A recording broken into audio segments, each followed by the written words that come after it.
Imagine you could add one button to a website and it would add an extra $300 million in revenue per year. Well, this button actually exists, and this is the story of that button. If you don't know me, my name is Bennett. I'm a Cornell student and I analyze crazy ways that people have made money. This is gonna be a pretty crazy one, so strap in.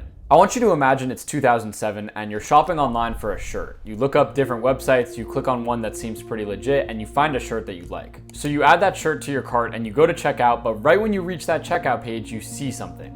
And it's the dreaded login page. To actually purchase this shirt that you wanted, you have to either log in with an account that you've already created and probably have forgotten the password to, or create an account then and there. You sit there and you think to yourself, did I create an account for this website already? I don't even remember. And if I did, I don't even remember what the password is. And I don't want to go through the hassle of setting up a new account right now. I just want this damn t-shirt. So at the end of it, there's just so much friction with this login page that you say, to hell with it, I'm not even going to get the shirt. And that's how pretty much all online shopping was until 2008, when a man named Jared Spool came out with a genius idea. Once he enacted this idea, your shopping experience went from what I just explained to something more like this. You type in t-shirts to Google and you find a website that you want to buy the t-shirt from. You go on the website, you find a t-shirt that you really like, you add to cart, you go to checkout, and you see a page again. But this time, there's 3 options instead of just 2. You can either log in, create an account, or continue as guest.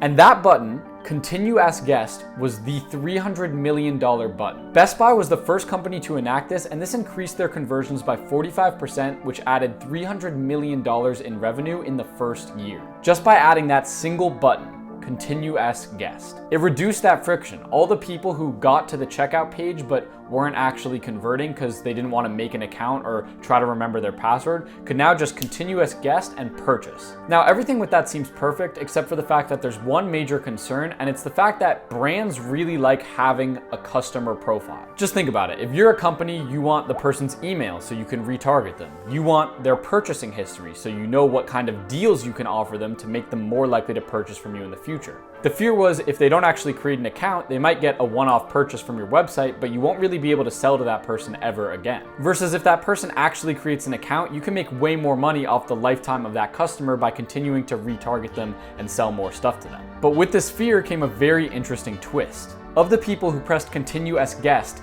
90% of them created an account at or after checkout anyways. So in other words, Best Buy was able to get their cake and eat it too. And I think this is best explained by one of my favorite authors, Rory Sutherland, in the book Alchemy. He says, there's a stranger aspect to this story, which is that most of the site's customers, 90% or so, who chose to continue as guests were subsequently happy to register as customers once they had made their purchase. The very people who had balked at registering before completing the purchase were only too happy to leave their details and create an account at the end of the process. This shows that what mattered was not the actions we asked them to perform, but the order in which we asked them to perform them. Typing your address in order to confirm where your new washing machine should be delivered to feels like a good use of your time. Performing the same task while all you seem to be doing is adding your details to a customer database feels like a waste of time. And this is the incredible thing about this one single button that added so much money to these big companies. It's the fact that the button didn't make this extra money because of an increase in productivity or a crazy line of code that someone thought of that made things more efficient, or some software that saved people's times. This button was very easy to install and could have been installed years prior to on websites. It's just that no one ever thought of the psychology behind it. It's the user experience when you're actually on the website. It's the choice architecture, which is nudging people in an easier direction to make the purchase and creating less friction. All of this is psychological value that's being created. It is not physical value that you can touch or see. It's value that's created for the customer purely in the mind, because in 90%